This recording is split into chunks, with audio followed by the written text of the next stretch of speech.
estou aqui junto com o irmão Ronaldo Marques e temos um outro motivo de comemoração, porque, afinal de contas, são 506 ou 7 anos da Reforma Protestante. Enfim, 1517, no dia 31 de outubro, Martinho Lutero vai afixar 95 teses.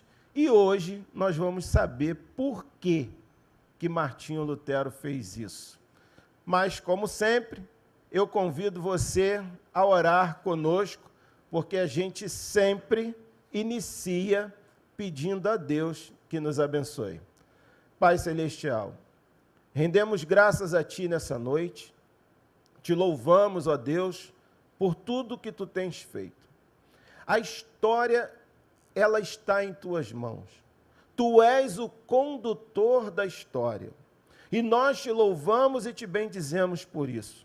Quando olhamos para trás, até mesmo na nossa vida, a gente vai conseguir enxergar que naqueles momentos que chamamos de sorte, era o Senhor que estava nos dando livramento. Que naquele momento em que dizemos, olha, como foi ruim, era também o Senhor, às vezes, permitindo determinadas coisas na nossa vida. Mas, no fundo, o Senhor tem conduzido a história. Muito obrigado por isso. Nos ajuda a transmitir as verdades que nós encontramos ao longo de todo esse caminho, Senhor, para a Tua igreja. Nós te pedimos isso em nome de Teu Filho Jesus. Amém. Aleluia. Uma palavra aí de saudação ao povo, irmão Ronaldo. Amém. Boa noite a todos, irmãos. É muito bom a gente estar aqui estudando a palavra de Deus. Agradeço a vocês a disponibilidade de estar aqui conosco, né, seu tempo. Obrigado a todos os irmãos que estão nos assistindo online. E amém. Vamos estudar um pouco. Nós pesquisamos aqui algumas coisas, né, para trazer para os irmãos. E que Deus nos abençoe. Amém. Bom, todos vocês que estão acompanhando as aulas sabem que a gente tem um propósito. Qual é o propósito? A gente está caminhando de Gênesis até o Apocalipse com o objetivo de dar a todos vocês uma compreensão melhor do todo. Não dá para a gente ler apenas um capítulo, ou um versículo, ou um livro da Bíblia e achar que, olha, isso é o suficiente. Não dá. Não dá para ser um crente de Salmos, crente só do Provérbios. Nós precisamos ser crentes de Gênesis até Apocalipse. E a história, quando a gente olha para a história, a gente enxerga que a Bíblia é a palavra de Deus, e ela tem autoridade em si mesma, e isso é um dos pontos que a gente vai conversar aqui. E essa Bíblia, que é a palavra de Deus, ela vai retratar situações ao longo desse trajeto que a gente vê, às vezes, até de forma cíclica. Por exemplo, a gente vai falar de uma reforma hoje, mas se você pegar a sua Bíblia, for lá no livro de 2 Reis, no capítulo 22, o que você vai ver lá? Uma reforma acontecendo. Quem? Josias, filho de Amon, neto de Manassés, bisneto de Ezequias. Como que essa reforma vai se dar? Ele vai encontrar o livro da lei do Senhor. Como? Quando vão fazer uma reforma no templo.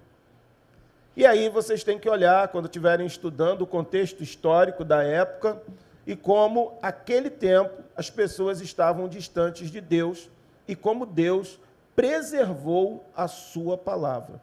Com isso, a gente já quer dar início a esse estudo dizendo que Deus está no controle da história.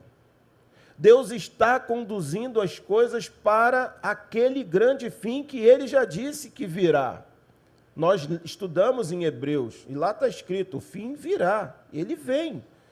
E a história, ela vai sempre apontar para a gente os erros, as coisas boas que ocorreram, e também a necessidade que nós temos de estarmos sempre nos voltando para o texto sagrado. Porque em todos os momentos que houve uma reforma ou que houve um avivamento, o que estava em voga, o que estava sendo um direcionador é a palavra de Deus. Então eu quero começar lendo com vocês Atos dos Apóstolos, o capítulo 1. A partir do verso 1, diz assim: Em meu livro anterior, Teófilo, escrevi a respeito de tudo que Jesus começou a fazer e a ensinar, até o dia em que foi elevado ao céu, depois de ter dado instruções por meio do Espírito Santo aos apóstolos que havia escolhido. Depois do seu sofrimento, Jesus apresentou-se a eles e deu-lhes muitas provas indiscutíveis de que estava vivo. Apareceu-lhes por um período de 40 dias, falando-lhes acerca do reino de Deus. Certa ocasião, enquanto comia com eles, deu-lhes esta ordem: Não saiam de Jerusalém, mas esperem pela promessa de meu Pai, da qual lhes falei. Pois João batizou com água, mas dentro de poucos dias vocês serão batizados com o Espírito Santo. Então, os que estavam reunidos lhe perguntaram: Senhor, é nesse tempo que vais restaurar o reino a Israel? Ele lhe respondeu: Não lhes compete saber os tempos ou as datas que o Pai estabeleceu pela sua própria autoridade. Mas receberão poder quando o Espírito Santo descer sobre vocês, e serão minhas testemunhas em Jerusalém, em toda a Judéia e Samaria e até os confins da terra. Eu vou ler até aqui. Ronaldo, com base nesse texto que a gente acabou de ler, a gente entende, né, como que a igreja inicia. E temos aqui já no versículo 8 uma promessa de Jesus: ser-me-eis testemunhas até os confins da terra. Como que a gente entende melhor isso? Então, irmãos, a gente vê que a igreja ela nasce pelo propósito de Deus, pela ação do Espírito Santo, né, e sobre a doutrina dos apóstolos.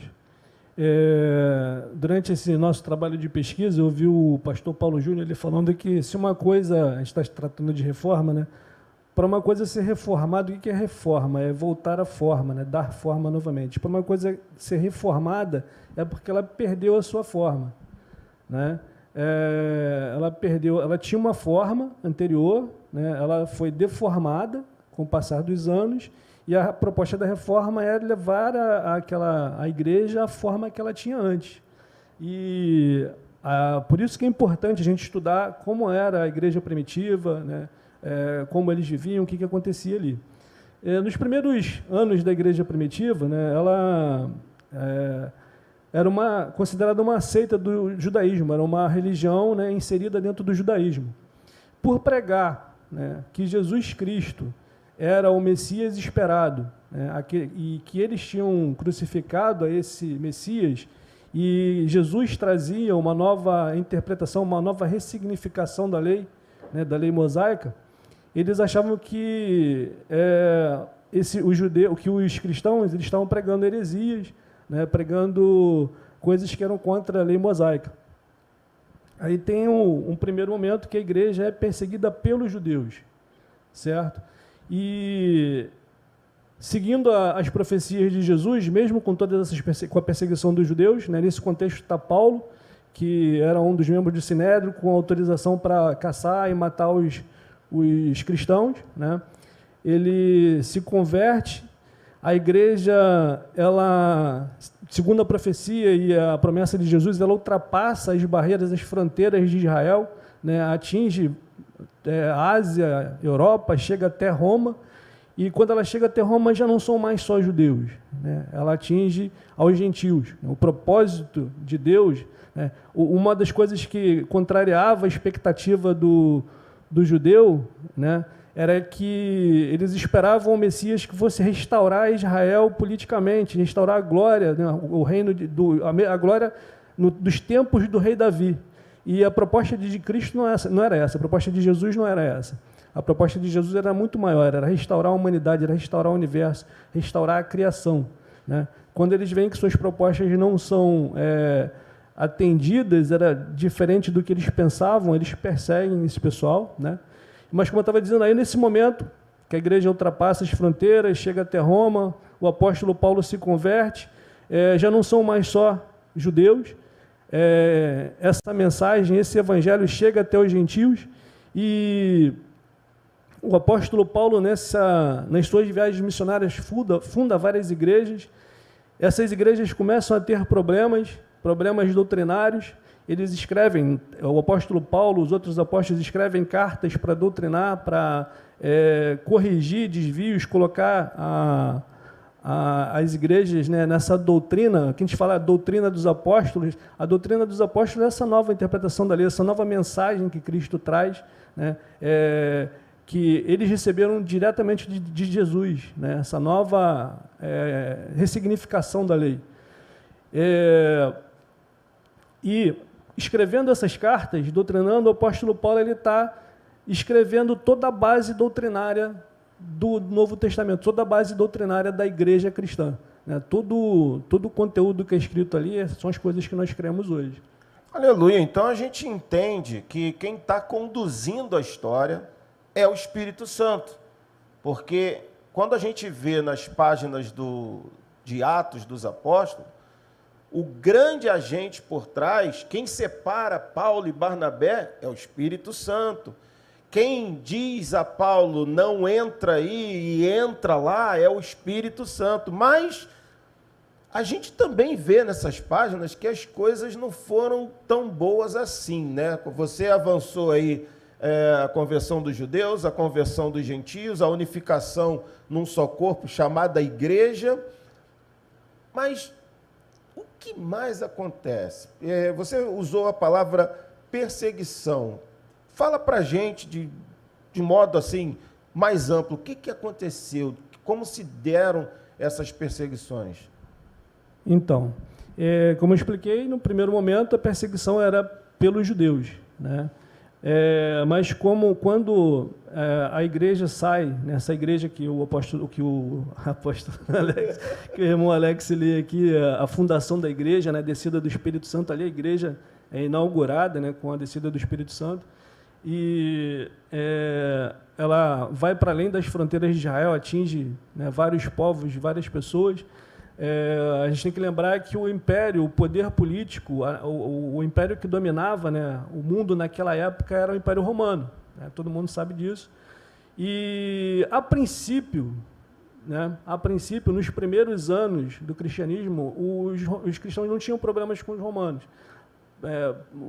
Para eles, se eles pagassem os impostos, não promovessem desordem, estava tudo bem, entendeu? Isso, o romano ele era muito tolerante com as religiões que estavam ali dentro do império. Isso até a chegada de Nero, né? Quando Nero assume o poder, aí começa uma perseguição como ainda não tinha acontecido. Nero ele queria reconstruir, era um louco, né? A pessoa completamente fora da normalidade, pancadinha na cabeça. Ele queria reformar Roma e acontece um grande incêndio em Roma. Os historiadores eles dizem que provavelmente não foi Nero que causou. Existe a lenda de que Nero causou esse incêndio e colocou a culpa nos judeus.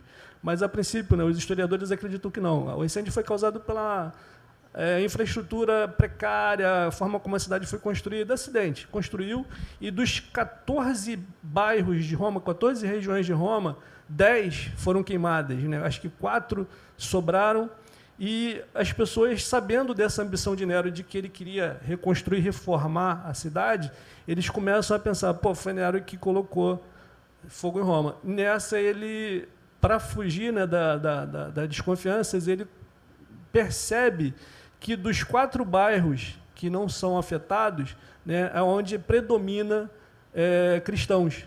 As pessoas que moram ali, a predominância são de cristãos.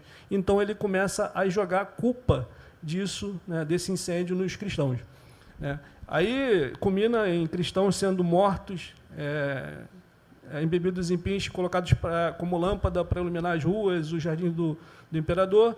Né? Isso é a perseguição com Nero. Ainda não é a maior perseguição que vai acontecer com o dentro do Império Romano. Nero morre, né? Nero se suicida e começa não que a perseguição cessa, mas ela diminui um pouco a intensidade, certo? Se não me engano, Trajano, um outro imperador, ele decreta que aquela perseguição é insana, que não precisa daquilo, que não quer mais gastar dinheiro público com aquilo ali, né? Até a chegada de 2 imperadores, Diocleciano e Décio e Diocleciano.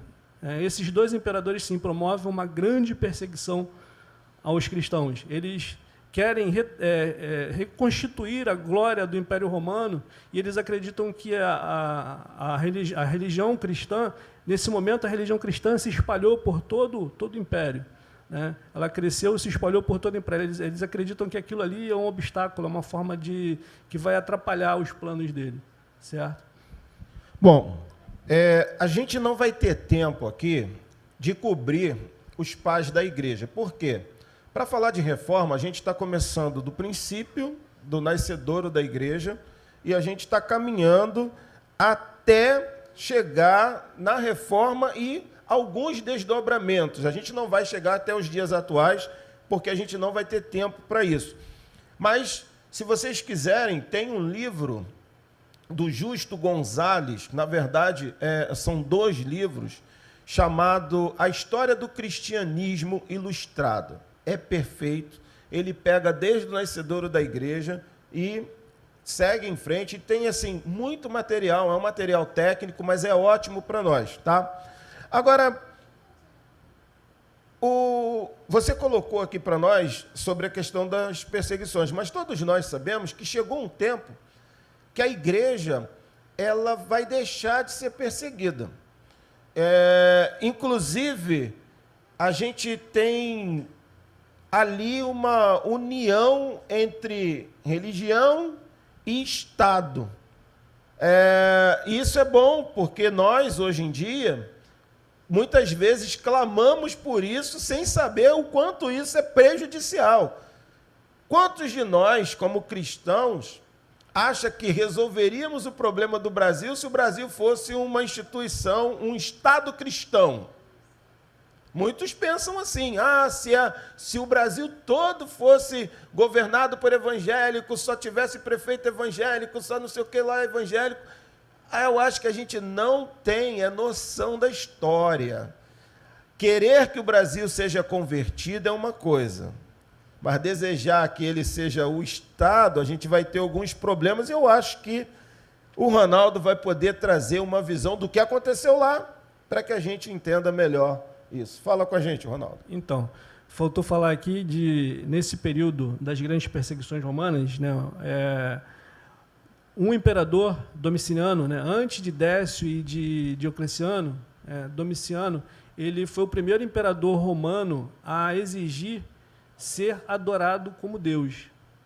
Ele se considerava um homem muito inteligente, então ele queria sacrifícios pela sua inteligência, né, e queria ser adorado como Deus. Isso é uma coisa que nem o cristão nem o judeu eles fariam, né? E aí tem as perseguições que culminam até o Décio e Diocleciano. Depois de que esses 2 imperadores morrem, aí vem um período em que a perseguição cessa, eles veem que não faz sentido eles ficarem perseguindo, tanto, não cessa, ela diminui mais ainda em intensidade, a igreja ela começa a crescer, né? Eles só são perseguidos mediante a denúncias, né? E essa denúncia não podia ser anônima, né? Senão eles deixam o camarada lá, né, cultuando lá o Deus, né, dele, lá Jesus, e vamos seguir.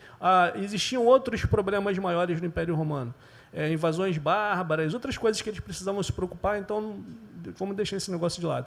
E aí a igreja começa a crescer, né? Aí eu falei aqui para vocês que uma igreja, para ser reformada, ela tinha uma forma antes que foi perdida, né? A gente falou aqui também que no período dos apóstolos, já está falando de segundo século, no primeiro século começam a surgir heresias que começam a ameaçar a doutrina dos apóstolos. Uma das principais é o gnosticismo, né? Quase que o gnosticismo ele sobrepõe a doutrina dos apóstolos. Se não fosse o trabalho incessante, a firmeza dos apóstolos, dos pais da igreja, inclusive depois da morte dos apóstolos, os pais da igreja, em combaterem essas heresias, né, elas teriam superado a fé apostólica. Como eles fazem isso? Nesse momento, a igreja ela tem um credo, né? Ela tem 3 pontos que eles usam para combater essas heresias, né? O credo, o cânon e a apostolicidade da igreja. O credo, não sei se vocês já ouviram falar, o credo apostólico, né? Então, é isso, crer em Deus. Eu não vou lembrar aqui do credo todo. Creio em Deus Pai, Todo-Poderoso, Jesus Cristo, e por aí. Só jogar assim, credo dos apóstolos. Isso, aí vocês vão achar lá. Isso daí eram as formas que a igreja manifestava, né? Era uma formatação da fé, de como eles criam. Eles pegavam, tinham aquilo ali como a base, né? Os fundamentos da fé cristã, né? Eles meio que formalizaram isso, né? No século II eles já tinham isso bem estabelecido. Aí vem o concílio que define o cânon, os livros que são considerados apostólicos, que são considerados canônicos, então, e a apostolicidade da igreja, certo? Isso daí dá uma identidade à igreja, dá uma forma à igreja. A igreja aí nesse momento ela já é católica. Ela é católica, universal. Mas não é romana ainda, né? Ela é uma igreja católica, significa universal, certo? Também não é do reino de Deus, né? Ela é católica, ainda não é romana nem do reino de Deus, né? Aí você perguntou, né, como é que ela se torna a igreja do Estado, né? Até o século III, né, a igreja está crescendo, e o Império Romano ele está dividido em 2, né? Houve várias brigas políticas, ele está dividido em Império Romano do Oriente e Império Romano do Ocidente. E no Oriente, né, quem governa é Constantino. Constantino ele ambiciona, estou sintetizando aqui, né? A gente está sintetizando aqui, né? Constantino ele ambiciona reunificar o Império Romano, né? E numa batalha ele tem uma visão, né, de um símbolo e uma voz que diz para ele: com este símbolo vencerás, né? Em latim, né? In hoc signo vinces. Aí com esse símbolo vencerás. O cara fala em línguas, cara, por favor. Palmas. Eu fui batizado. Não fala. Foi batizado agora. Está escrito aqui. Aí ele... Ô, Mídia, se você tiver aquele símbolo de Constantino, você pode colocar aí pra gente, por gentileza? Isso. O Alex me explicar o que era o símbolo. O símbolo, na verdade, são as iniciais de Jesus Cristo. Então, é o pi e o rho em grego. Então, é um P e um X no meio. Ele vê esse símbolo e ele, de fato, vai cunhar esse símbolo nos estandartes e nos escudos dos seus soldados, e ele vai vencer a guerra, e aí essa é a parte dele, eu não vou entrar. Ele ordena os soldados colocar esse símbolo nos escudos, nos estandartes, né? Ele vence a guerra, né? E aí ele começa a ficar muito amistoso com o cristianismo, né? Inclusive, contam os historiadores que a mãe de Constantino é cristã, né? Não é nesse momento que a igreja se torna. Tem uma série de eventos que vão acontecendo até culminar em ele decretar que o cristianismo passa a ser a religião oficial de Roma. Aí o cristianismo cai nas graças de Constantino, ele começa a ter uma série de favores, construção de templos pelo imperador, né? Só que isso é bom, porque aí cessam as perseguições, tem o lado bom e tem o lado ruim. O lado ruim é que, a partir desse momento, Constantino, sendo imperador, ele quer mandar, ele se acha também o chefe da igreja, né? Ele quer mandar nas decisões da igreja. E agora, os líderes da igreja, não só os líderes, mas as pessoas que entram, né, que vão entrando para a igreja, elas não entram mais pela conversão, elas entram por conveniência. Olha o símbolo lá, ó.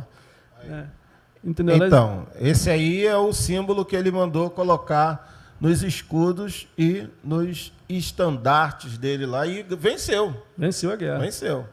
Então, aí ele começa... As pessoas começam a entrar por conveniência, por politicagem, e a igreja começa a se corromper a partir daí.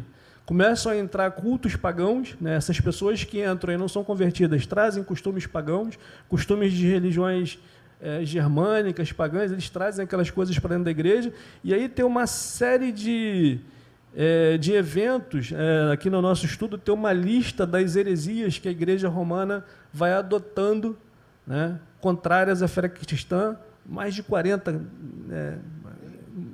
depois está no final, está nos apêndices lá. Não, existem até muita coisa até hoje, algumas coisas eles tiraram, mas aí tem várias distorções, né, que vão entrando, e isso vai deformando a igreja primitiva, aquela igreja primitiva. Certo? Bom, o que a gente está enxergando então agora?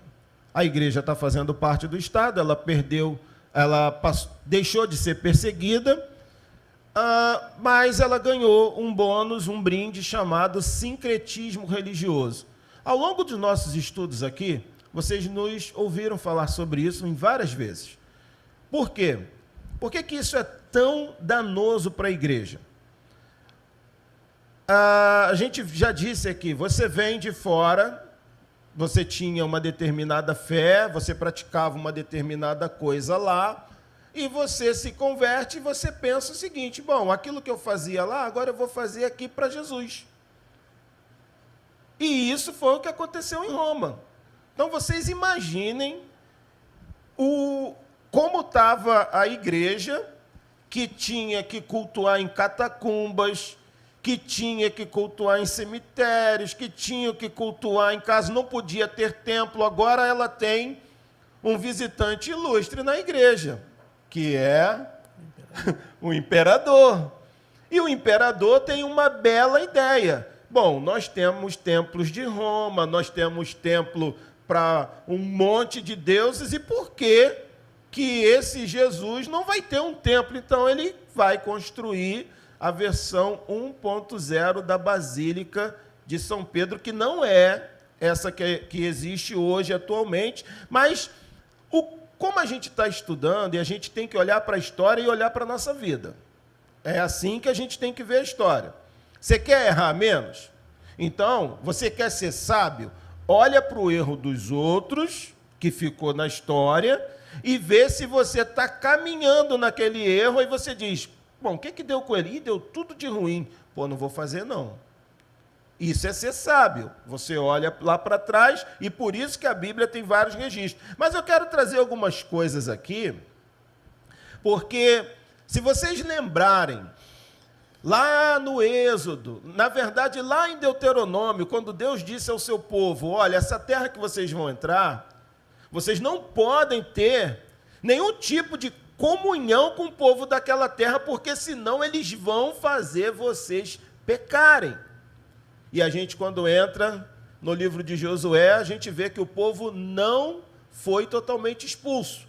E aí, quando a gente vai para o livro de Juízes, aquele povo está praticando exatamente o que o povo da terra praticava. E por isso Deus vai expulsar o povo da terra lá em 760 antes de Cristo. Isso é a história, a gente tem nas nossas playlists do Antigo Testamento falando bastante sobre isso. Mas e hoje? Como eu olho para a época do Êxodo, dos reis, e a época do nosso amigo Lutero, o que eu trago para hoje? O que a igreja está fazendo? Então vamos lá, eu tirei algumas coisas, e hoje, gente, não pensem que nessa época, a gente vai falar dos reformadores, mas a gente já tinha o Dante escrevendo a Divina Comédia, que, querendo ou não, é uma sátira, é uma crítica.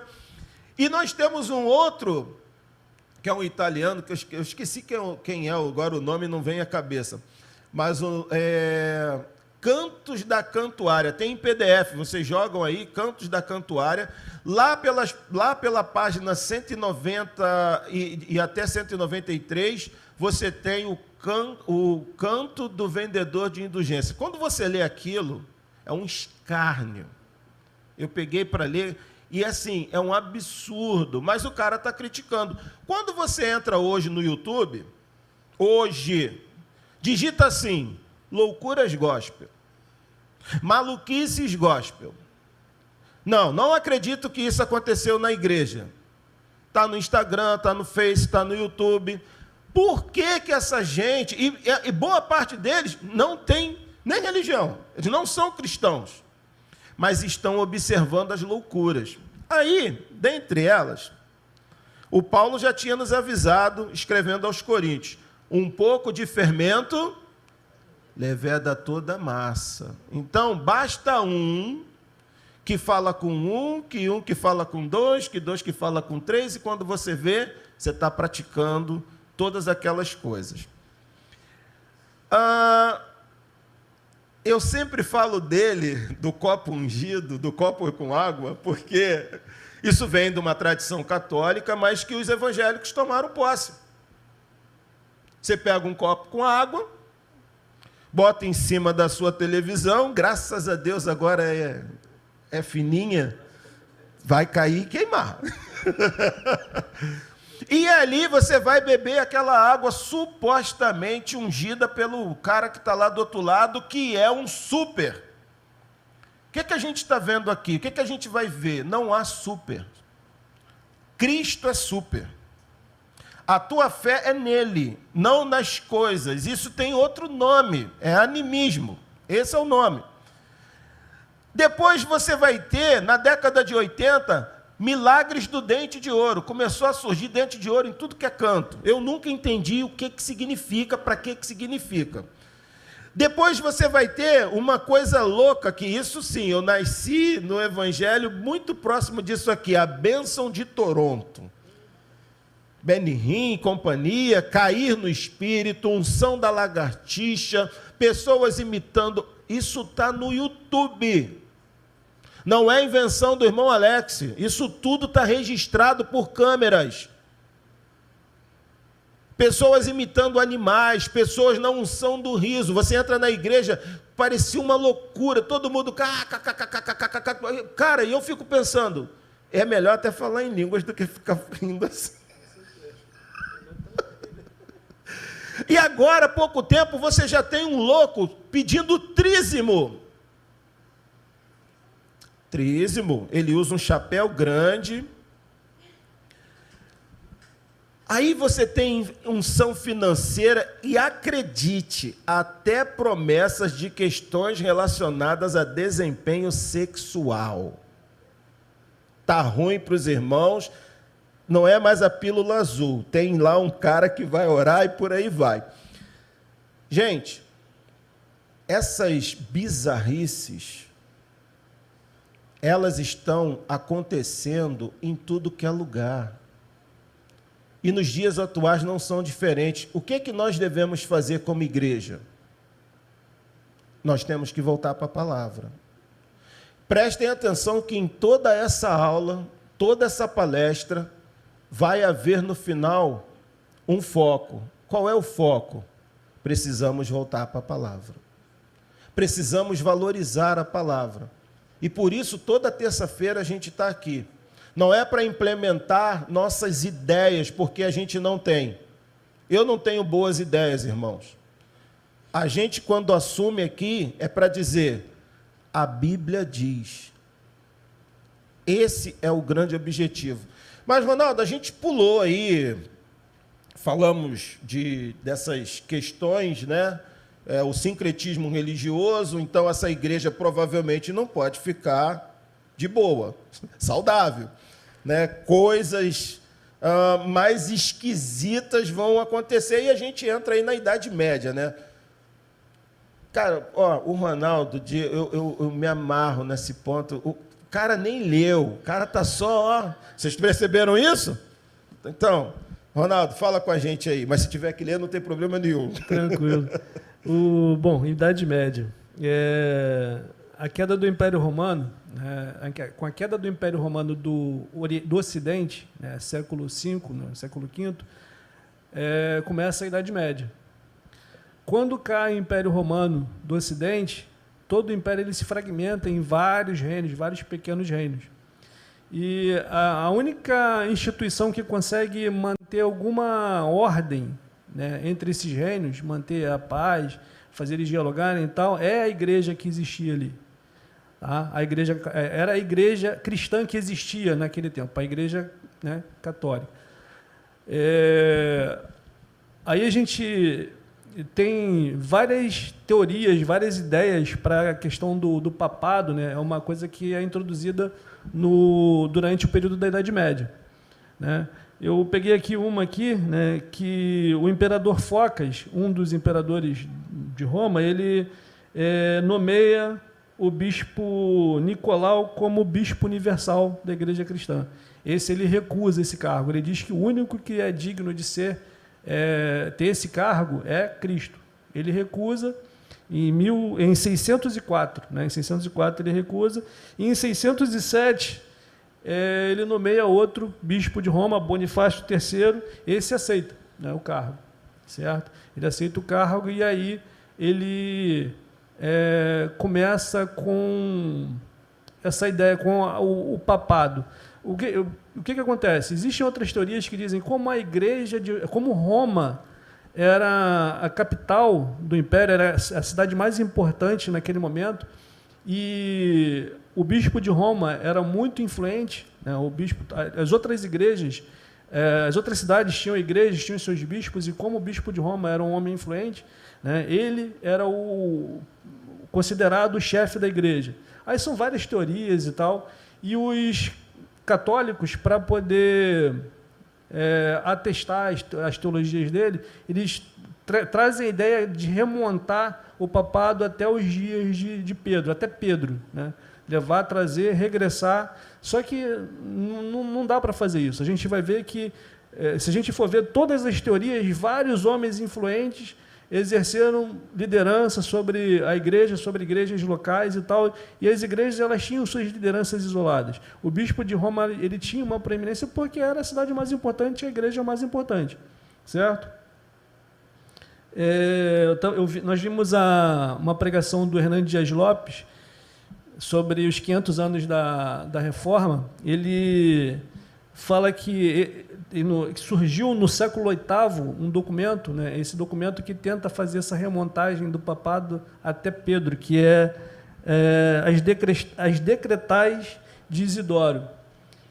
E tem um livro, que agora eu não me lembro o nome, que rebate isso daí, rebate essa ideia, e quem prefacia esse livro é Rui Barbosa. Janus. Autor do livro. Alguma coisa assim. Isso. Quem prefacia o livro é Rui Barbosa e diz da insanidade, que aquilo foi uma das maiores mentiras da Igreja Católica, foi essas Decretais de Isidoro, certo? Mas vamos lá. A Idade Média ela é conhecida como Idade das Trevas, né? Um período em que a Igreja ela monopolizava a educação, as ciências, as artes. As pessoas, o número de analfabetos, as pessoas não tinham acesso à educação. O número de analfabetos era grandíssimo, né? As pessoas que tinham acesso à educação era a nobreza e o clero, né? As pessoas que entravam para a igreja. Se você queria que seu filho tivesse uma educação, botava ele para ser monge. Vai ser monge que você vai ser bem educado. E naquele berço ali no meio da igreja, realmente ali tem grandes pensadores, grandes pessoas, muita coisa de ciência desenvolvida ali, muita coisa boa, né, desenvolvida ali naquele ambiente de estudo, de pesquisa, tá? Mas ali eles detinham até o que as pessoas, eles monopolizavam o que as pessoas iam pensar, o que iam inventar, né, como as artes iam se manifestar. Isso até, e muito daquela cultura clássica, né, da época da idade, antes da Idade Média, era conhecido como a Idade Clássica, né? Muito daquele conhecimento que existia foi perdido, né, até o advento de Carlos Magno. Carlos Magno ele é coroado imperador, né, e Carlos Magno é um amante das artes e das ciências. Ele promove uma volta à cultura. Ele promove estudo, né, ensino, reforma de várias coisas. Aí existe um início de renascimento da cultura, até ele morrer. Né? Ele morre e isso acaba de novo. A igreja que existia, a Igreja Católica, ela mergulha novamente num período sombrio, e aí vai do século VI, VIII até o XII século, vários problemas acontecendo, a igreja detendo o poder político, se corrompendo cada vez mais, né? Ela ambicionava o poder político, né? Se corrompia para ter poder político, e aí surge uma outra ameaça ao cristianismo, né? Na Pérsia, que é o islamismo, certo? O islamismo ele surge e ele conquista, num período de tempo muito curto, todo o Oriente, norte da África, né?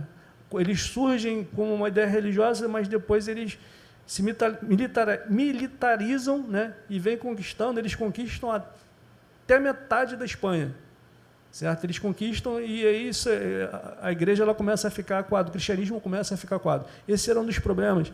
O problema de peste negra que aconteceu, matou 1/3 da população mundial.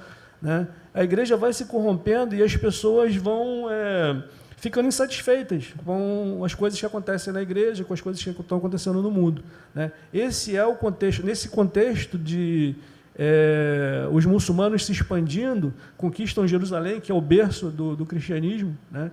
Aí acontecem as cruzadas. Né? As cruzadas, existem várias cruzadas, né? Mas a história ela relata como 7 como principais cruzadas. Vários reis, o Papa Urbano VII, né? É isso? Eu não me lembro qual é, mas eu sei que é Urbano, eu não lembro qual deles. Ele convoca os reinos cristãos para se juntarem, para se unirem em forças para ir e retomar a Terra Santa. Né? Uma das coisas que eles falam é que se o camarada ele morrer em batalha, né, tá pago. Tá pago. Você não tem mais problema com pecado, tá? Era só ir para a batalha e depois disso, problema nenhum. Pode levar a tua vida porque você já garantiu teu acesso ao céu. Era dessa forma, tá, irmãos? Isso é diferente do que a gente ouve do outro pessoal, dos islâmicos. Né? A jihad islâmica fala a mesma coisa. Olha, o objetivo deles é destruir Israel e matar cristão também. Né? De quebra, se puder matar cristão, matar também.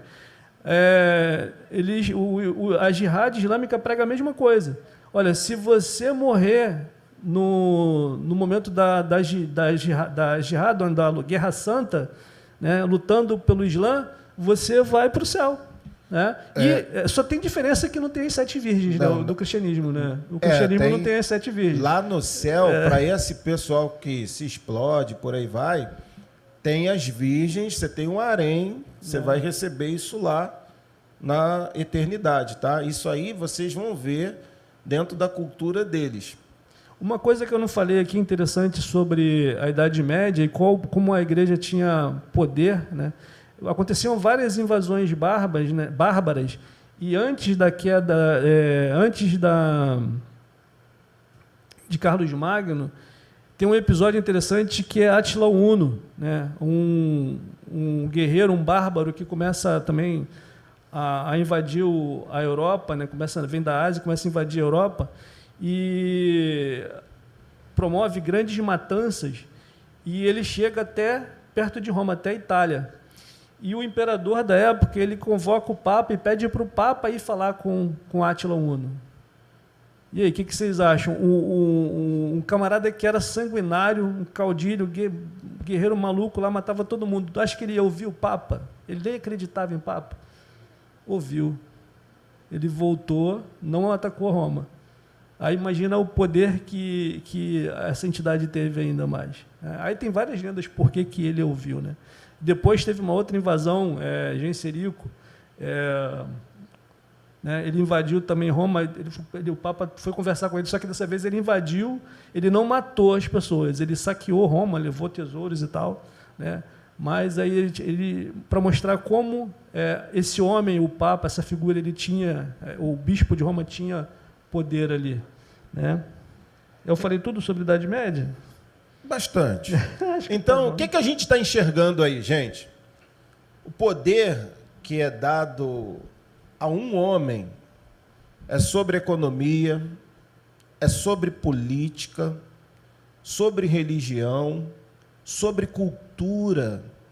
Só que, nesse período também, começa a surgir a ideia do renascimento. O que o renascimento vai tirar da mão da igreja? Justamente a cultura, a política, a religião, mas o que eu falei aqui? Economia, que é muito importante, inclusive para os dias atuais. Quase sempre as coisas ruins têm economia envolvida. Só que todos esses acontecimentos, eles vão criar um pano de fundo, porque a gente chama de reforma protestante. Mas eu preciso dizer a vocês o seguinte: esses homens não tinham essa intenção. Essas pessoas, eles eram padres. Eles estavam dentro da igreja. Surgiram muitas pessoas que contribuíram e contribuem para nós até hoje e que eram dessa igreja. A gente tem Agostinho, ouvimos muito falar de Agostinho de Hipona, por exemplo, e vários outros nomes aqui, porque tem muitos. A gente chama esse pessoal de pais da igreja. Eles tinham um amor pela Bíblia, apesar de a maioria ser analfabeta, o que estava acontecendo também na época do Cristo. Tirando os judeus, que por obrigação os seus pais ensinavam os filhos a lei, a maioria daquele povo era analfabeto, eram gente ignorante, sem acesso à educação.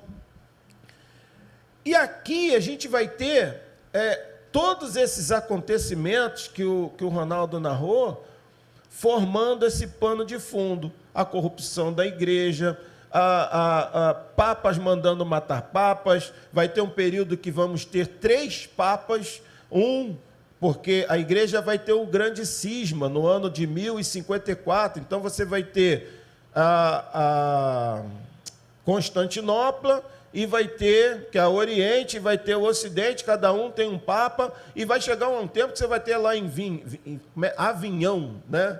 Um papa lá, e vai ter um papa aqui em Roma, e vai ter um papa em Constantinopla.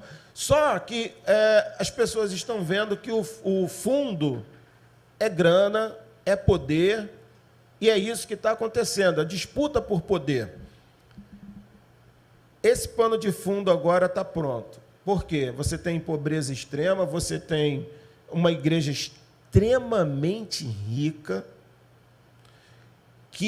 e você vai surgir agora um papa que quer fazer uma pequena reforma na igreja, e essa pequena reforma na igreja vai desencadear uma série de acontecimentos, que eu vou deixar isso para o Ronaldo falar melhor, mas fica para a gente um pensamento. Né? Uma das coisas que o Lutero mais vai bater é numa coisa chamada indulgência, e vocês vão ver o que isso significa e por que ele vai bater nesse ponto. Então, só que antes da reforma, a gente tem os primeiros pré-reformadores.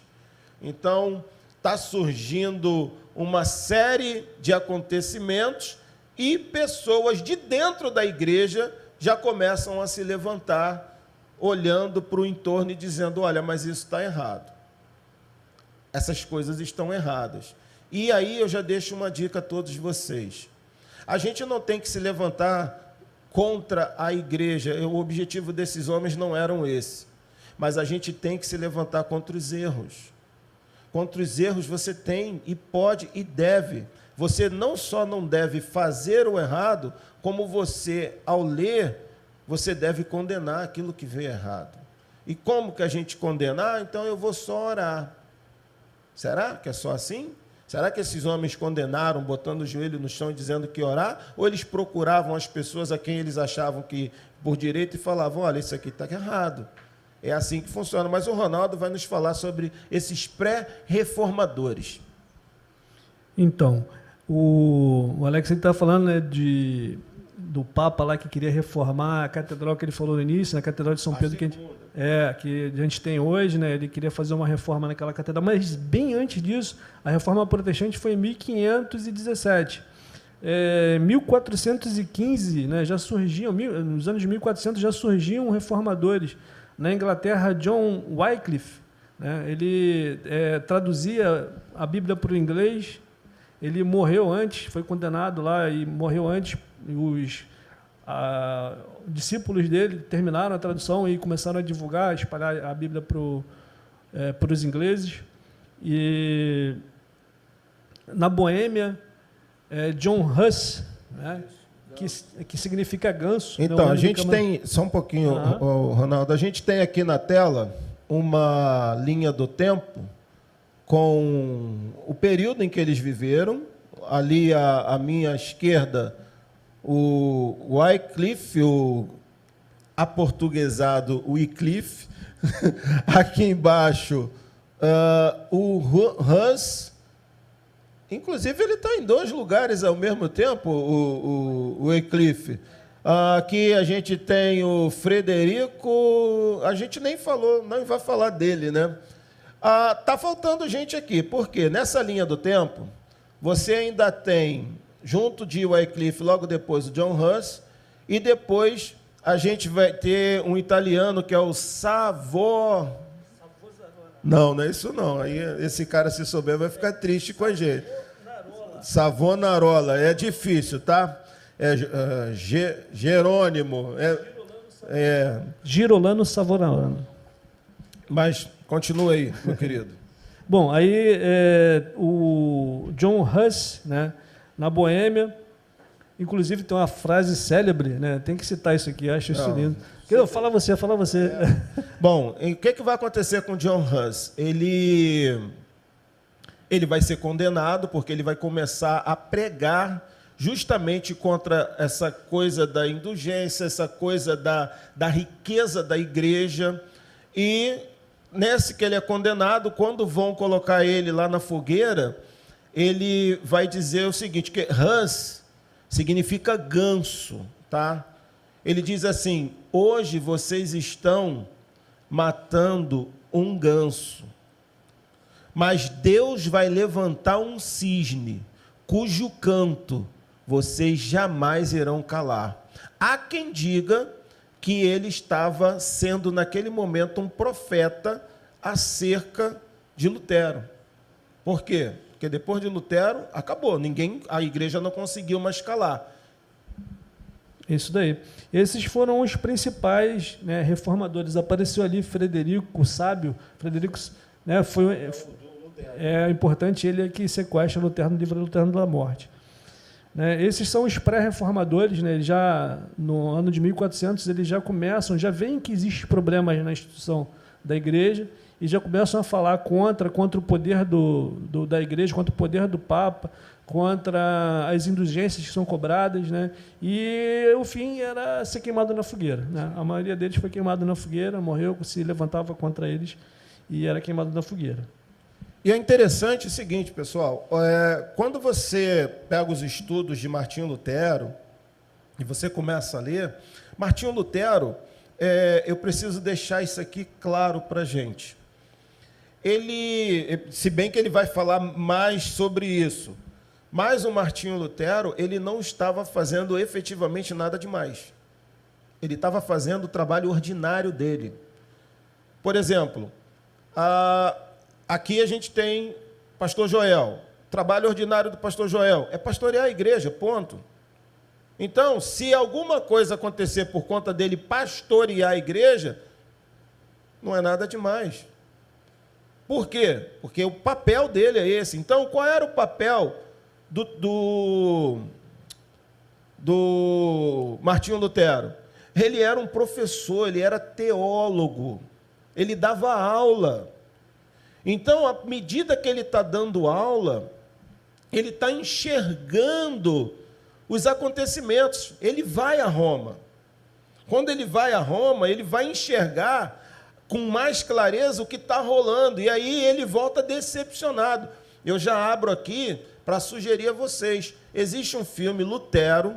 existem dois. Assistam os dois. Existe um em preto e branco, os dois estão disponíveis no YouTube. Tem um com uma qualidade maravilhosa, aqui é a foto do Lutero ali, com ele afixando as 95 teses. Há quem diga que não foi afixada dessa forma, era um muro em que se colocava. E isso aqui é uma outra coisa importante.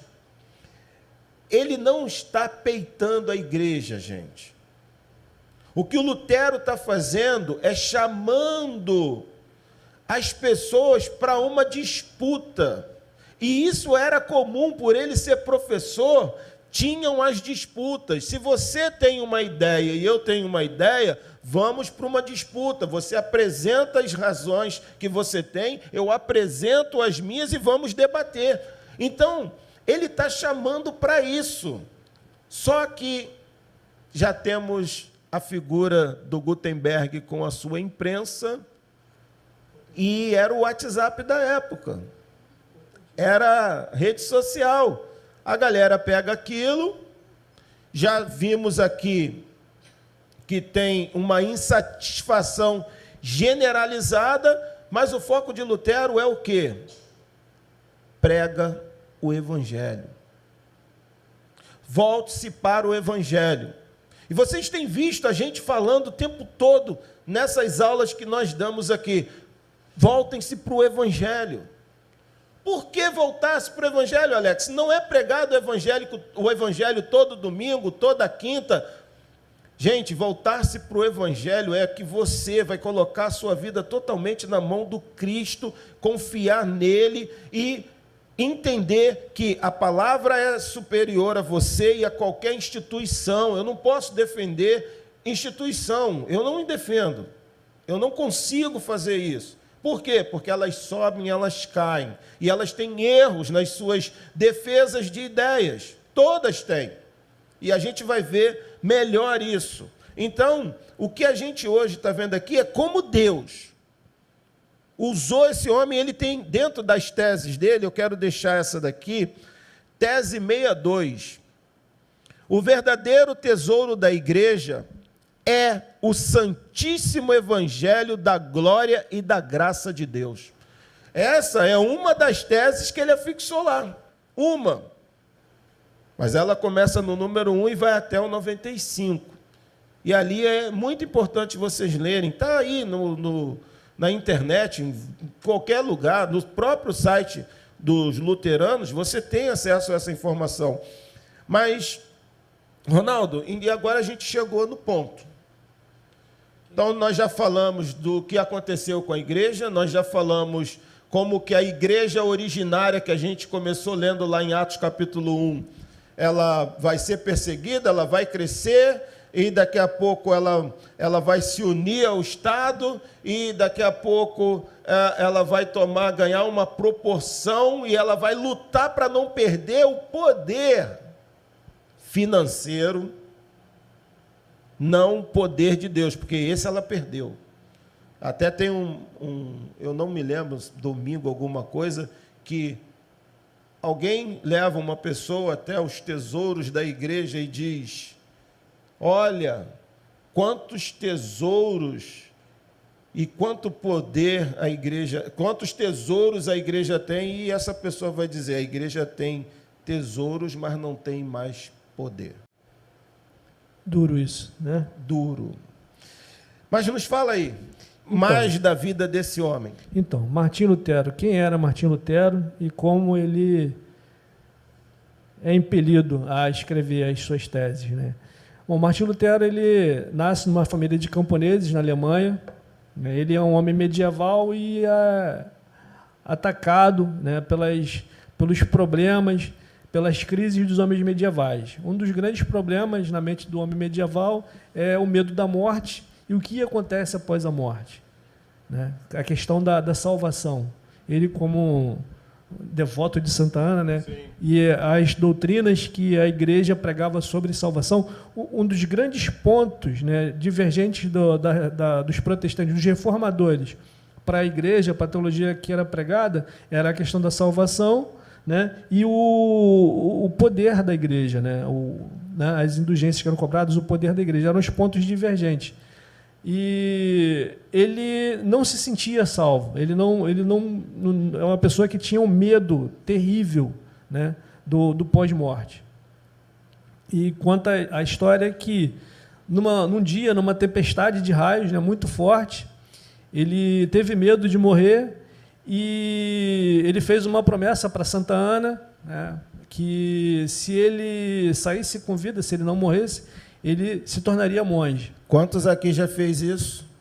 Na hora que o bicho pega, Senhor, se me livrar dessa, eu vou te servir para sempre. Ô papai, fala papai. Fala, Deus. Então, e o que acontece? Cai um raio num carvalho do lado dele. Ele fica muito machucado, mas sai com vida. E ele vai e se torna monge. Né? Ele começa a estudar a Bíblia, mas ele tem um grande problema com a frase a justiça de Deus. Né? Ele acha que Deus é um carrasco, que ele coloca toda essa questão da justiça sobre o homem, né? Mas o homem fica submisso ali ao pecado, às coisas da carne, e é incapaz de alcançar a sua salvação. Tem até algumas frases dele aqui, né, de Lutero. Tinha um sentimento profundo, vou ler aqui um pouquinho, tá, irmãos? Tinha um sentimento profundo da sua pecaminosidade, sempre estava muito preocupado com a ira de Deus. Para ele, Deus parecia um carrasco, e certa vez ele chegou a dizer que odiava a Deus e não o amava, que a frase justiça de Deus era pesada demais, porque era completamente pecador. Aí tem aqui o que acontece?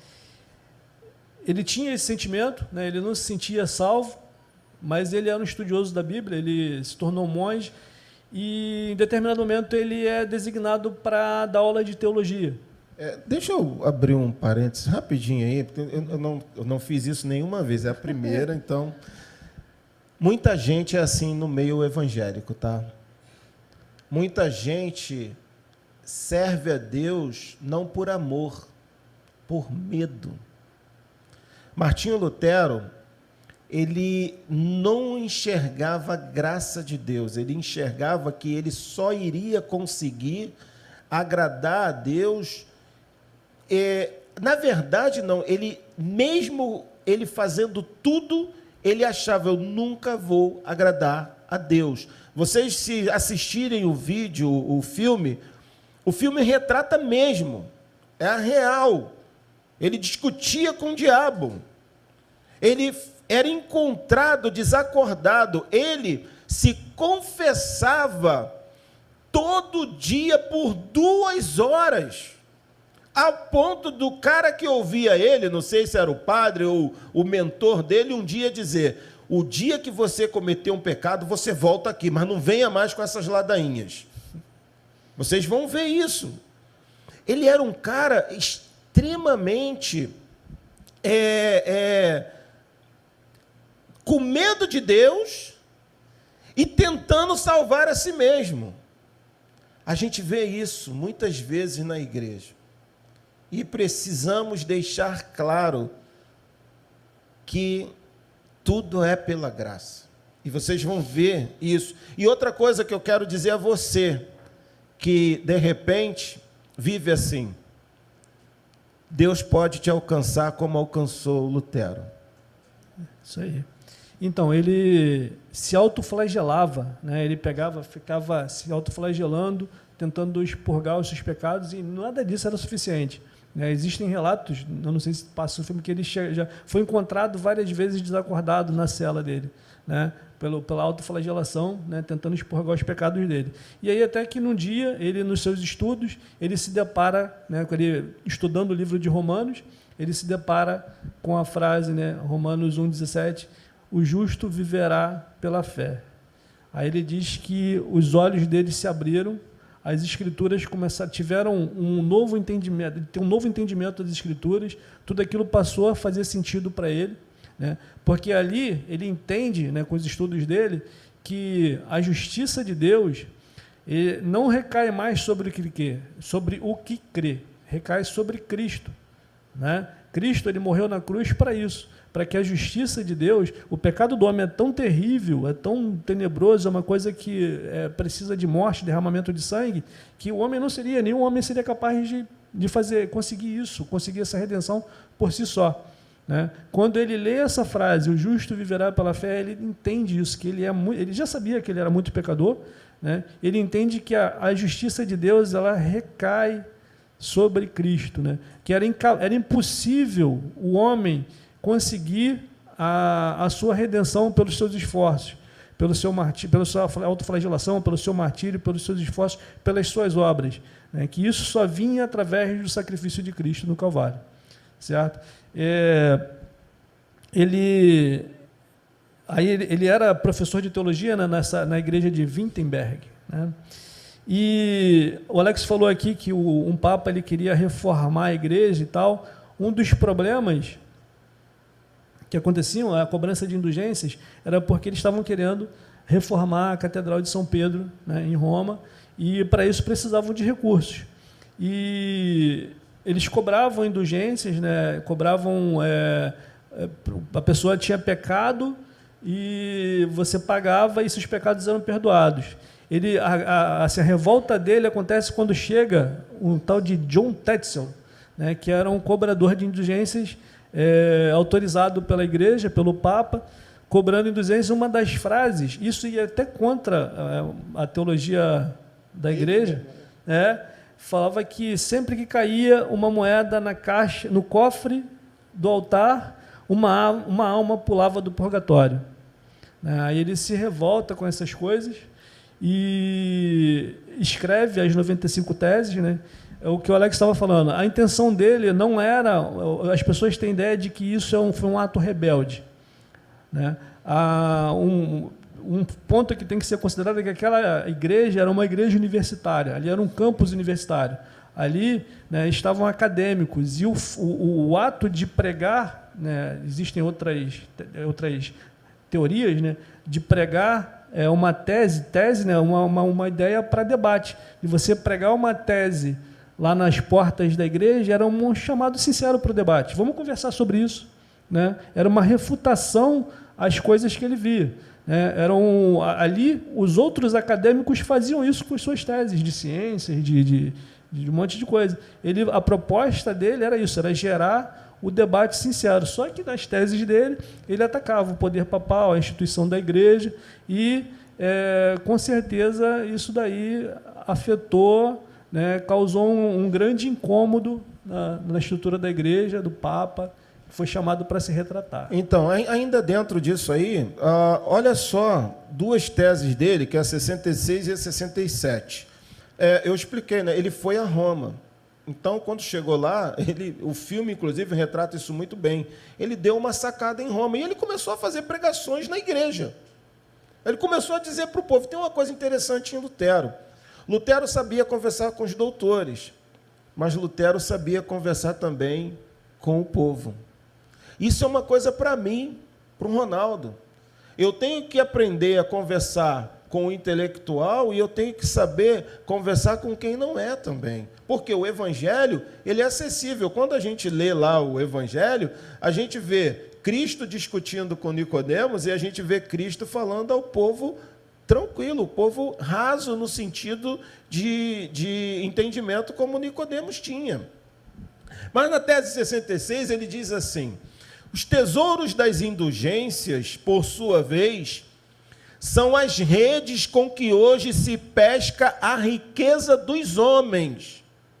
As indulgências apregoadas pelos seus vendedores como as maiores graças realmente podem ser entendidas como tal, na medida em que dão boa renda. Você imagina isso chegando no ouvido do Papa? Pô, cara, tu está vendendo a salvação. É isso que você está fazendo. Fala aí. A tese 82, ele escreve assim: se era verdade que o Papa tinha poderes para tirar uma alma do purgatório, tinha que utilizar esse poder não por razões tão triviais como a necessidade de fundos para construir uma igreja, mas simplesmente por amor, e sim fazê-lo gratuitamente. Tese 82. E quando você ouve isso, qual versículo precisa pular na nossa cabeça? Automaticamente. De graça recebestes, de graça dai. Nada, você não pode pagar por nada. Lógico que eu não estou dizendo que você não pode comprar um livro. Que de vez em quando vai haver uma conferência que vão trazer 1000 e poucas pessoas, seja lá quantas forem, e você acha que aquilo é relevante para você, você não vai pagar. Agora, não pague por milagre. Não pague por isso. Não deem oferta para poder... Eu automaticamente me lembrei de umas igrejas que eu perambulei, andei, e outras que eu vi as campanhas dos tijolos. Gente, eu não estou sendo contra a construção de templos. Eu não sou contra isso, eu estou dentro de um. E se a gente está falando aí pelo YouTube, se a gente está conversando aqui com essas luzes ar-condicionadas, sendo conforto para vocês, está sendo pago. Então, eu não sou um nécio de não enxergar isso. Mas o que a gente está falando aqui e o que o Lutero está combatendo é você usar a Bíblia, a estrutura, para você bancar a sua ideia. Ah, eu quero isso e vou pegar agora a Bíblia e não prega mais evangelho, não fala de Jesus. Você só fala daquele assunto porque você só quer defender a sua ideia. Por isso que às vezes vocês vão ouvir a gente falar, você não pode pregar a ideia, prega a Bíblia, prega a palavra. É isso que Paulo recomendou a Timóteo. Prega o quê? A palavra. Quer a tempo e fora do tempo. E aí, continua aí para a gente... Então, o Papa escreve uma bula dizendo que um javali feroz adentrou os jardins da igreja, né? E ele convoca Martinho Lutero a se retratar dentro de 60 dias. Quando o Lutero recebe a bula e lê, o que ele faz? Ele queima a bula, né, e os livros de direito canônico que ele tinha. Queima tudo, né? E... Não é remédio, tá, gente? Está falando de bula, não é a bula do remédio. Não. Eram normas, né, decretos papais, né? A bula papal era um decreto e que ele tinha que se retratar em 60 dias.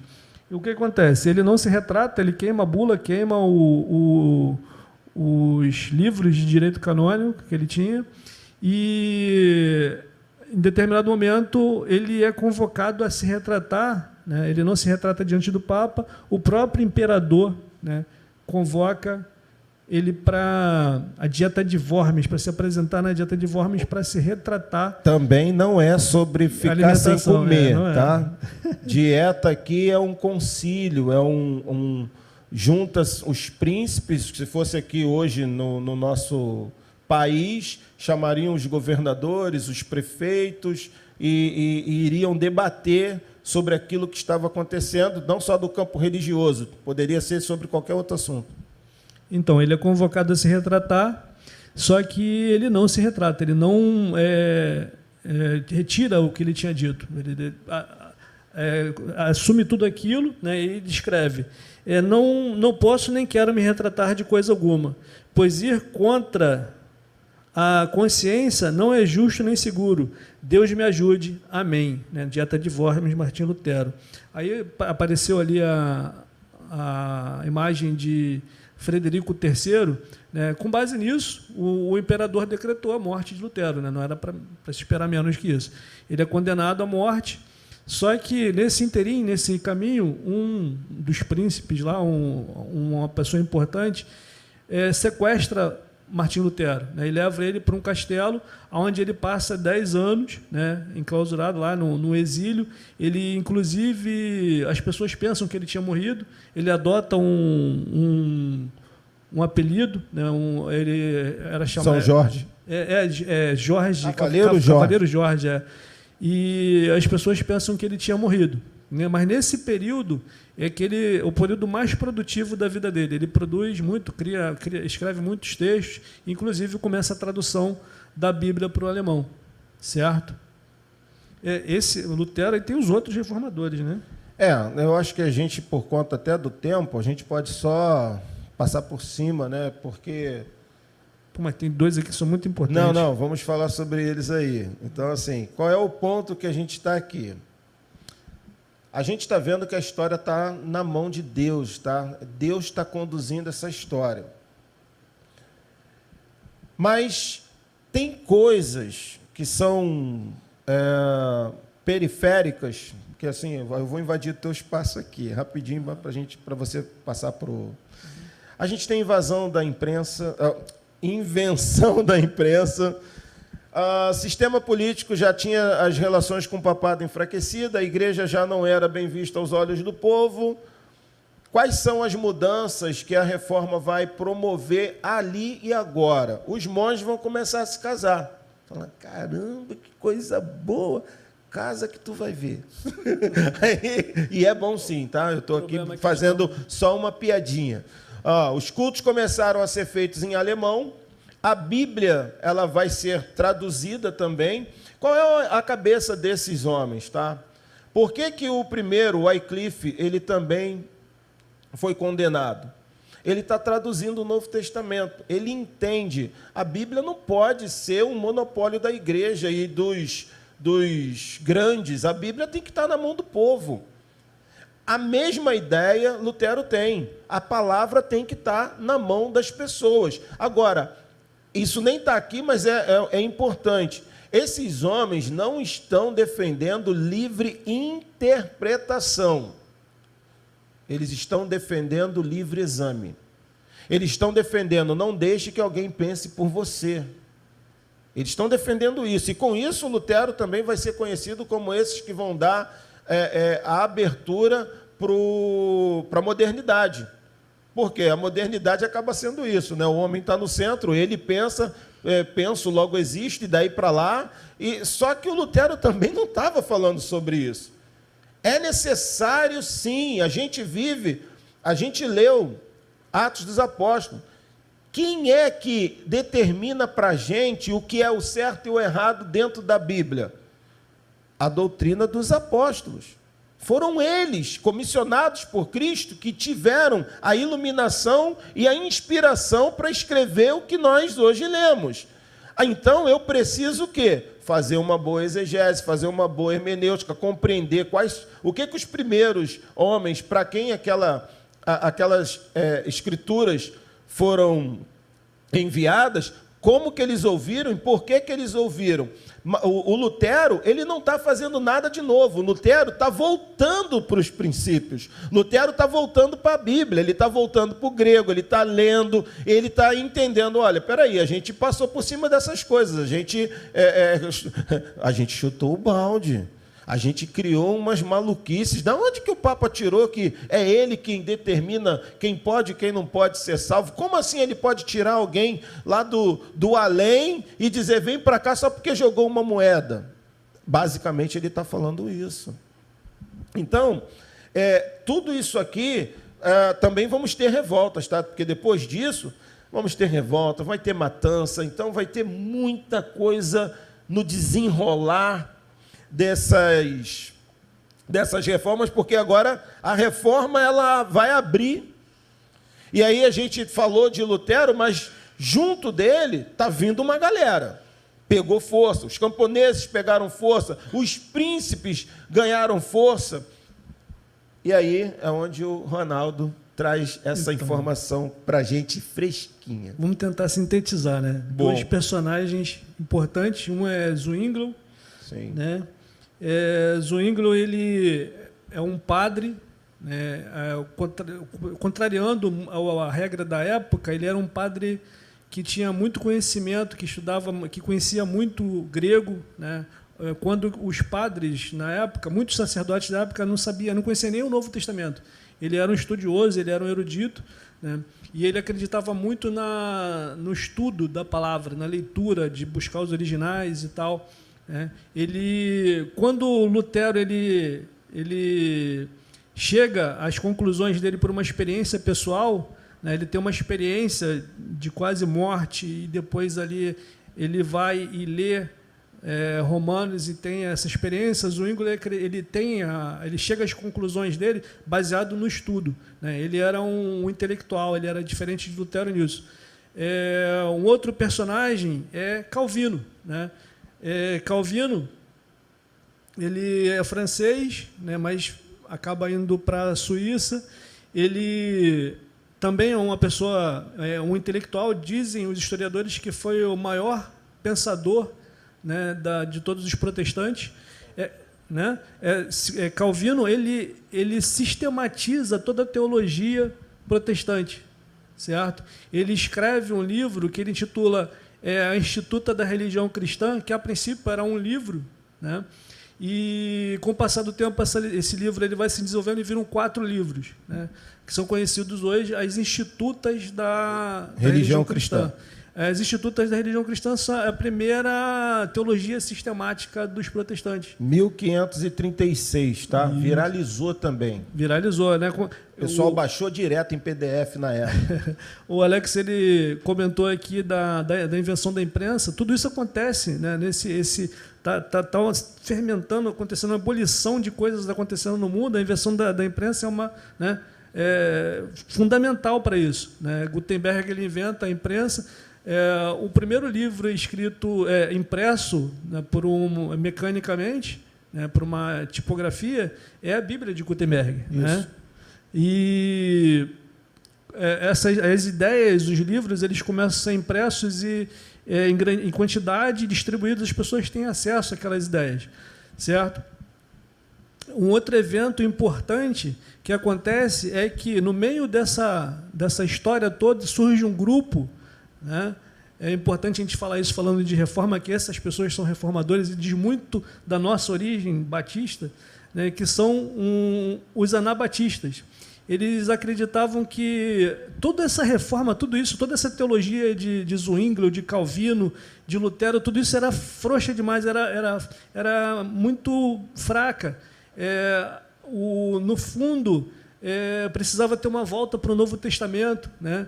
Esses homens eles eram pacifistas, eram pessoas que viviam em comunidade, não acreditavam na união do Estado com a Igreja. Eles tinham tudo, dividir, a igualdade entre as pessoas, a igualdade entre homens e mulheres. Né? Só que tinha um problema. Né? Eles começaram a dizer que as pessoas elas tinham que ser batizadas por se converterem, né? Quando se convertessem.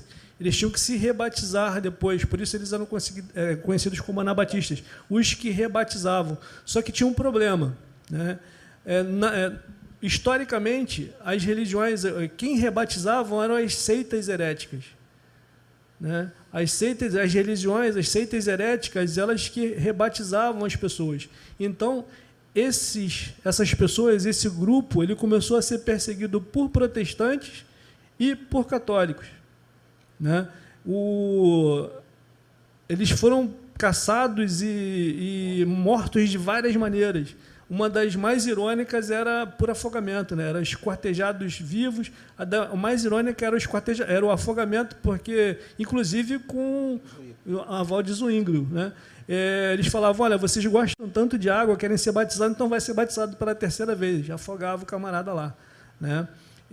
Até que surge um grupo, né? Eles eram extremamente pacifistas, eles não acreditavam que o cristão devesse pegar em armas nem para defender sua família, nem sua pátria. Né? Até que aparece um grupo que disposto, né, a lutar, a pegar em armas e lutar. E um líder, Menon Simons, né, ele surge, Menon Simons, ele surge e os seus seguidores começam a ser reconhecidos como os menonitas. Esse grupo existe até hoje, é um grupo que existe na América do Norte, América do Sul, né? E eles influenciam, né? A gente tinha muita coisa para falar aqui, reforma na Inglaterra, né? Então, eles influenciam reformadores que saem da Inglaterra, por consequência da reforma que está tendo lá, vão para a Europa. Existe uma colônia inglesa na Holanda que eles têm contato com as ideias dos menonitas, as ideias dos anabatistas. Né? Um deles, eu não vou lembrar, é Jorge... não vou lembrar. Deixa eu ver se eu acho aqui. Braurock. Isso, Jorge Braurock. Ele entende que ele tem que ser rebatizado, né? ele é rebatizado, ele é um dos fundadores da Igreja Batista, né? Ele volta para a Inglaterra e lá ele e o outro personagem importante lá, eles fundam a Igreja Batista, certo? São as origens da nossa igreja. E Amém? assim, a gente não vai falar aqui da reforma na Inglaterra, mas a gente pode falar o pano de fundo, tá? Porque não eram só por questões espirituais. Enquanto Lutero, Zwingli, Wycliffe e companhia que a gente citou aqui atrás estavam preocupados com a igreja, e Lutero tem um tom pastoral, Lutero está preocupado com o povo, com a palavra. Vai o rei Henrique VII, não, ele está preocupado que ele quer ter um filho, ele não consegue fazer filho, e as mulheres não dão filho, então ele quer separar para casar de novo, mas não pode. Então ele vai romper com a igreja, porque ele quer casar de novo. Tem a história aí, tem a série, para adultos, tá? Chama The Tudors, dessa família, e vai tratar sobre a Ana Bolena e por aí vai. É bem legal para a gente entender, tá? E agora a gente vai fazer o seguinte, a gente não tem mais como continuar, porque a gente vai... Qual é o desdobramento disso, né? Qual é a síntese de tudo isso? Alguém aqui já ouviu falar em 5 solas? Né? Não vou perguntar de novo, não, que foi muito tímido esse sim. Então, o desdobramento, e na verdade os 5 solas, eles são uma sintetização do que aconteceu. Não foi Calvino, não foi Lutero, nenhum desses caras disseram, a gente tem aqui 5 solas. Isso, e solas, em latim, significa somente, unicamente. Então, a gente chega no sola escritura, ou seja, somente a Escritura. Indica o quê? Inspiração, autoridade, suficiência, infalibilidade e inerrâncias das Escrituras Sagradas. É isso que esses homens estão defendendo. A gente não tem que ouvir o que o Papa está dizendo, ou a igreja está dizendo, e trazendo para os dias de hoje o que o pastor A está falando, ou então porque a igreja tal falou, você tem que ir para a Escritura. O sujeito pegou um texto e pregou, vai para a Escritura, vê o seu contexto, aprenda a ler a Escritura e lendo dentro do seu contexto. Muita gente tira o texto e aquilo vira pretexto para heresia. Então, isso vai significar que somente a palavra de Deus deve ser identificada como regra de fé e prática para nós.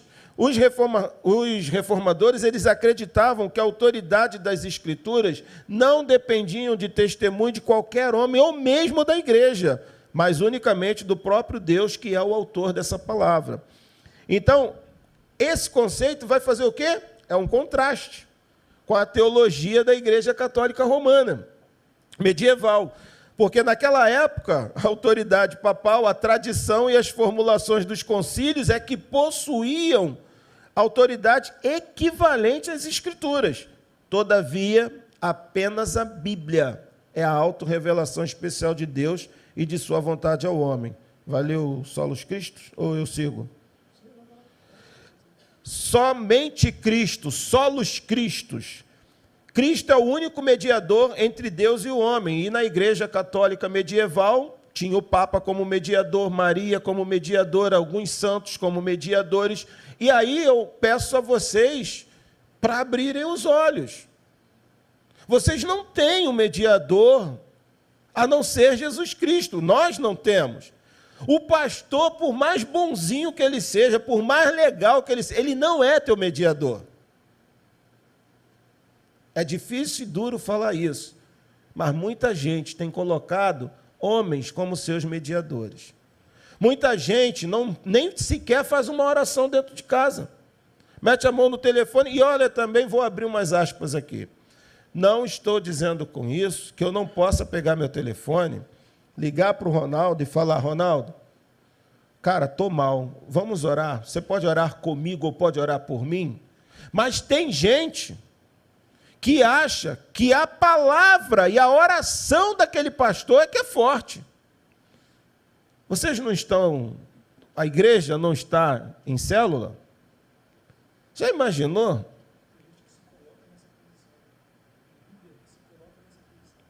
Então fala aí no microfone.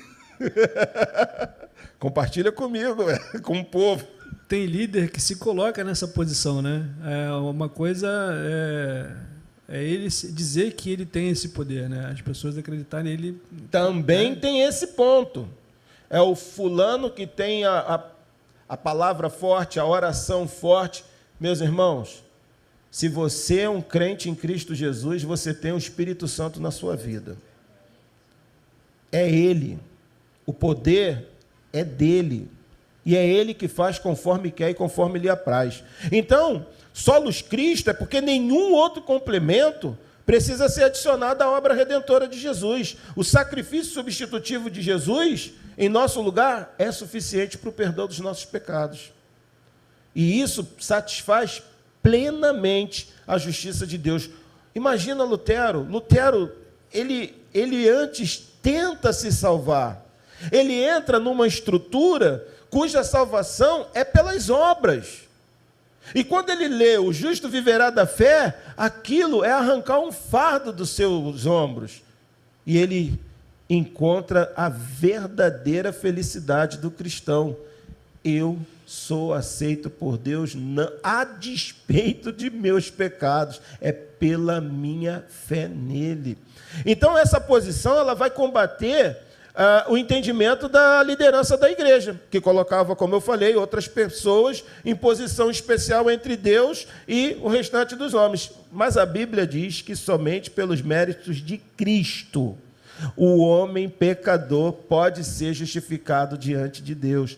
Nenhuma outra pessoa tem o poder de prover a reconciliação do homem com o seu Criador. Foi Jesus que disse: sem mim nada podeis fazer. Eu sou o caminho, a verdade e a vida. Ninguém vem ao Pai a não ser... Acabou. Outra coisa, sola gratia, só a graça. A salvação, gente, é somente pela graça.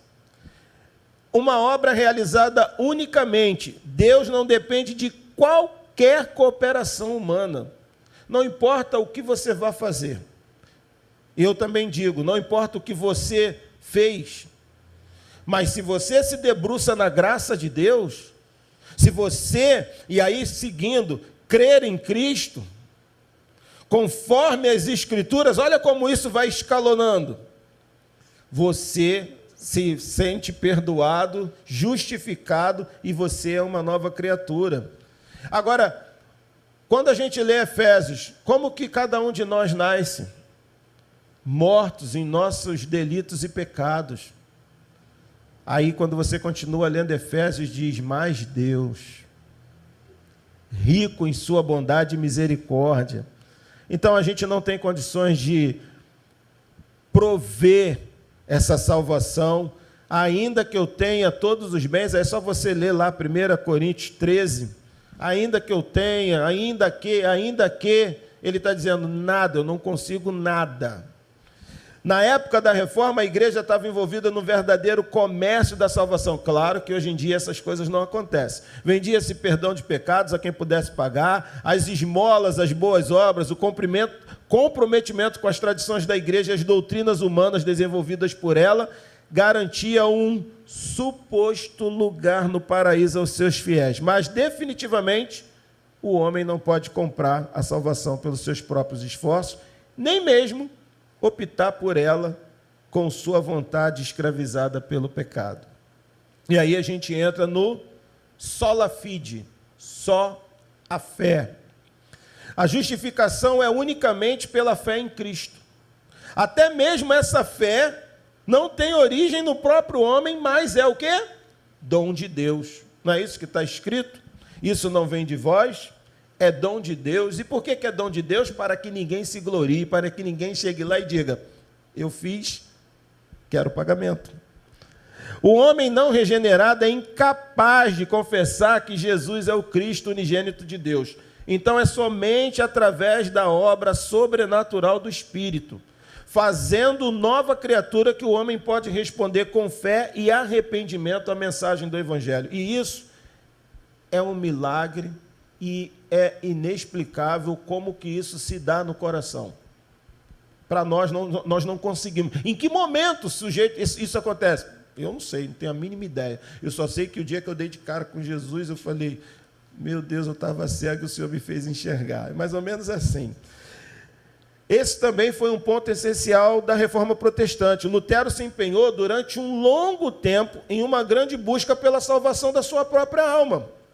Mas ele teve sua vida transformada quando o Espírito Santo iluminou o entendimento dele e ele conseguiu compreender toda a verdade que há na declaração das Escrituras, que o justo viverá pela fé. E aí, depois disso tudo, da fé, da graça, de Cristo, da Escritura, isso tudo só pode redundar em uma coisa: só lhe deu glória, somente a Deus a glória. É o resultado natural do sola Escritura, solus Christus, sola gratia e sola fide, quando se entende que somente a palavra de Deus é regra de fé e prática, que ela revela que unicamente Cristo é o mediador entre Deus e o homem, que a salvação não vem de obras humanas, mas é pela graça mediante a fé. Não há outra interpretação possível a não ser a de que a glória pertence somente a Deus. O propósito último da criação de todas as coisas e da salvação do homem é a glória de Deus. Você que está aqui, você que está assistindo, você não é uma obra do acaso. Você foi criado para a glória de Deus. Você foi criado para isso. Deus é glorificado tanto naqueles que recebem a mensagem do Evangelho com a manifestação de sua graça, quanto naqueles que rejeitam o Evangelho com a manifestação da sua ira.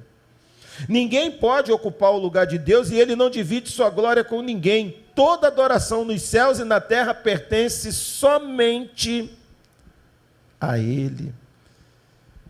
Só que quando a gente compara os 5 solas, irmãos, com o pensamento de muitas igrejas protestantes de hoje, a gente vai ver o quão distantes estão desses solas aqui.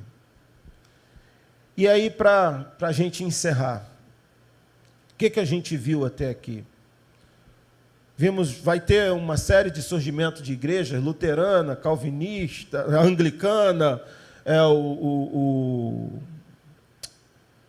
calvinismo, e depois isso vai se desdobrar em metodista, e batista, e presbiteriano, e por aí vai. Vai chegar até hoje. Eu fiz um levantamento, ano de 2019, a cada dia eram 17 novas igrejas que surgiam. Faz a conta, 365 vezes 17. Novas igrejas com CNPJ. Eu não estou nem falando daquelas que o sujeito abre e está lá e não tem nada e por aí vai. Bom, a gente viu diminuição do poder da igreja sobre o Estado, a Bíblia começou a ser traduzida para diversos idiomas, a educação pública, isso é importante, uma grande contribuição. Se eu vou dar a Bíblia para as pessoas, eu preciso ensinar as pessoas a lerem. Então, é uma grande revolução na área da educação. Muita gente nem atenta para isso, né? Nem percebe como a igreja tem influência nessa área. Surgimento também de novos movimentos sociais. Gente, olha, a história está aí.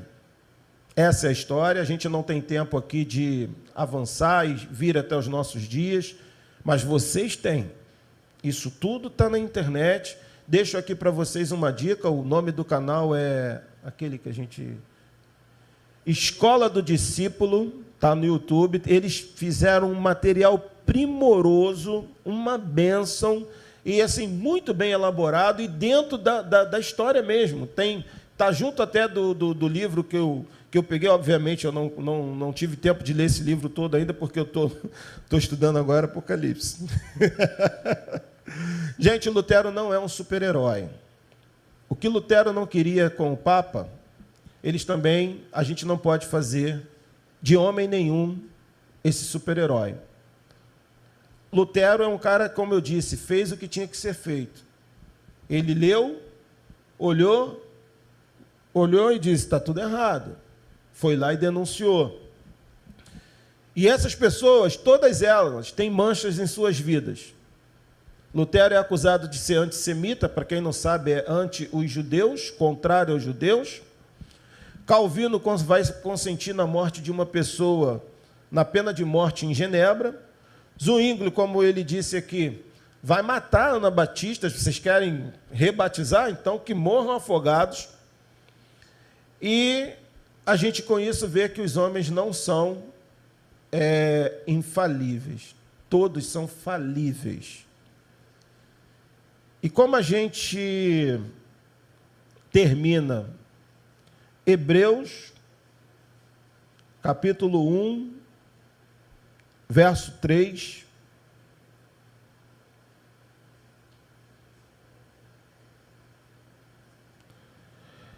Diz assim: o Filho é o resplendor da glória de Deus e a expressão exata do seu ser, sustentando todas as coisas por sua palavra poderosa.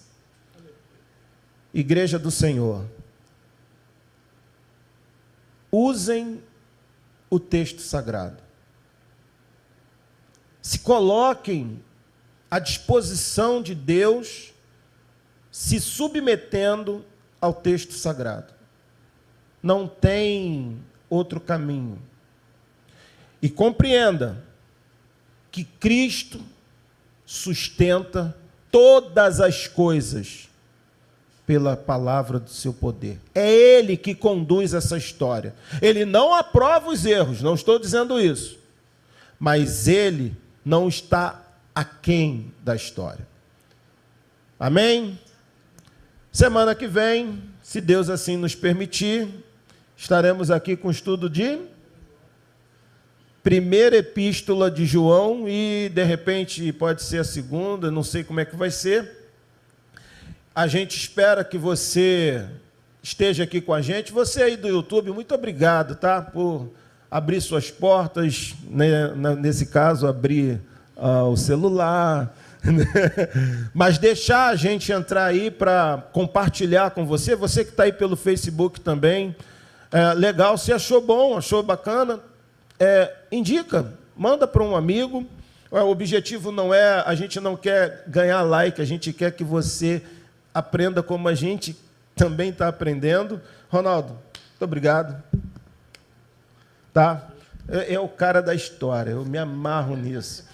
E vocês que estão aqui, muito obrigado por terem vindo.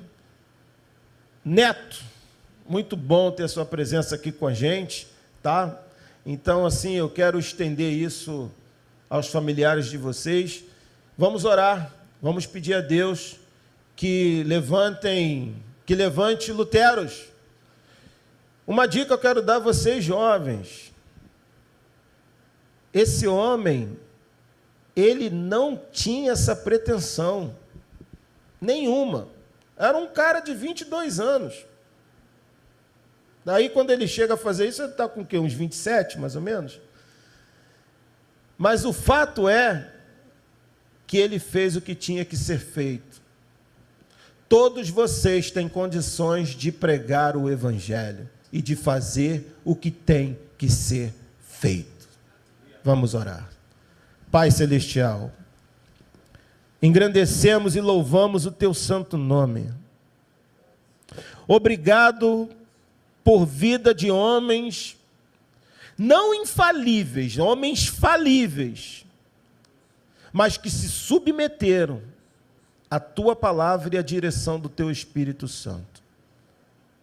Ó Santo Deus, não permita que nós venhamos a cair no engano, Senhor, midiático, no engano dos nossos dias, de um evangelho fácil, de um evangelho de portas escancaradas, que não diz às pessoas a realidade e a seriedade, Senhor, de uma vida contigo, daquele grande dia. Quantas vezes dos nossos púlpitos sumiu Teu Evangelho, Senhor? Aquele que Cristo diz: arrependei-vos, porque é chegado o reino de Deus. Pai Celestial, restaura no nosso meio a Tua palavra. É ela que vai produzir avivamento. É ela que vai produzir salvação de almas. É ela que vai produzir transformação de bairros.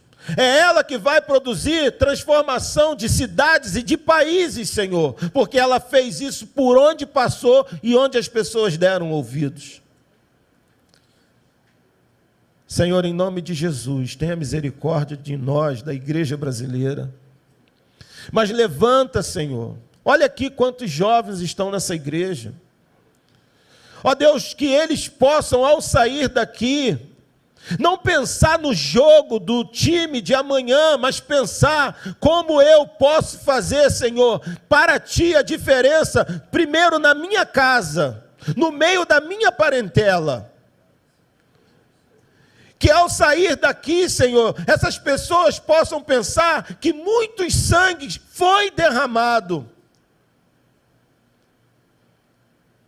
Mas foi derramado, Senhor, como uma semente que fez o Teu Evangelho crescer. Assim nós oramos e Te agradecemos por tudo em nome de Jesus Cristo. Amém.